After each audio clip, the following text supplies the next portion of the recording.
भारत एक तेजी से उभरने वाली अर्थव्यवस्था है जिसमें 100 करोड़ से भी ज्यादा लोग शामिल हैं और जिन्हें ऊर्जा की बड़ी मात्रा में आवश्यकता है, जिसकी पूर्ति भारत सरकार द्वारा विभिन्न नवीनकरणीय और अनवीनकरणीय संसाधनों का उपयोग करके की जा रही है। हमारा देश बिजली के उत्पादन और उसकी खपत करने में विश्व में 5वें स्थान पर है। हेलो फ्रेंड्स, मैं हूं मीरा और आप देख रहे हैं साइंस मैनिक। यदि आपने अभी तक हमारा चैनल सब्सक्राइब नहीं किया है तो तुरंत करें और बेल आइकन भी ऑन करें ताकि हमारी सारी अपडेट्स आपको मिलती रहें।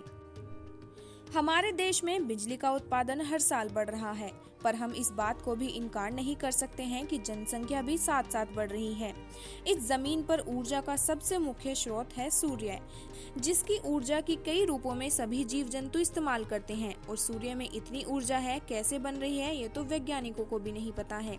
परमाणु संलयन तब होता है जब 2 हाइड्रोजन परमाणु मिलकर हीलियम परमाणु बनाते हैं। सौर ऊर्जा वह ऊर्जा है जो हमें सूर्य से प्राप्त होती है और तापीय ऊर्जा में परिवर्तित हो जाती है। सौर ऊर्जा एक अक्षय ऊर्जा है क्योंकि यह तब तक समाप्त नहीं होगी जब तक सूर्य रहेगा।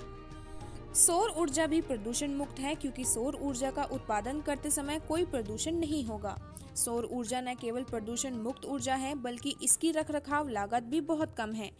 इसलिए सौर ऊर्जा संयंत्र को बनाए रखने के लिए दूसरों की तुलना में कम जनशक्ति की आवश्यकता होती है।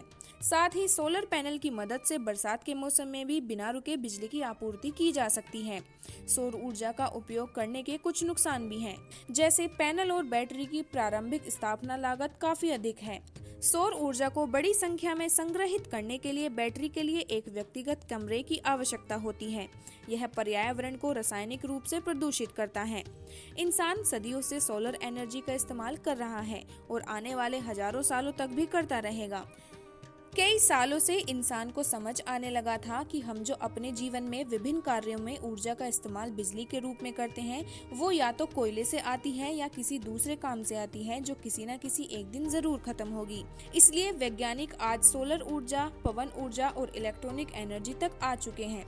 आपने सोलर पैनल के बारे में तो सुना ही होगा और बहुत से लोगों के घरों या ऑफिस में ये लगे भी होंगे। एक सौर पैनल सौर सेलों का एक संकुलित परस्पर संबंध संयोजन है जिसे फोटोवोल्टिक सेल के रूप में भी जाना जाता है।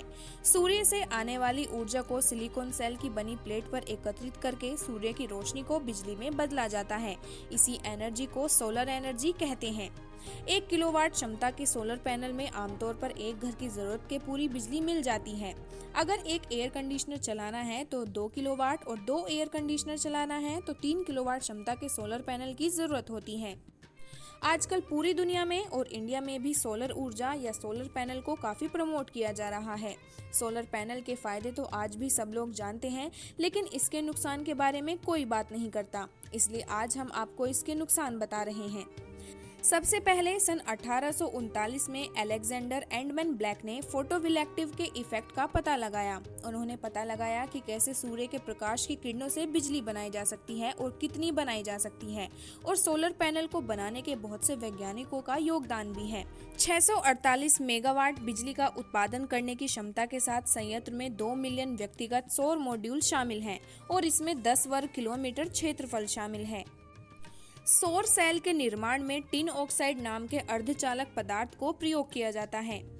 सोलर सेल पर पड़ने वाला प्रकाश असल में फोटॉन्स के जुट होते हैं। जब यह फोटॉन्स के जुट सेल पर पड़ते हैं तो सेल में समा जाते हैं और इलेक्ट्रॉन्स और होल्स का उत्पादन होता है।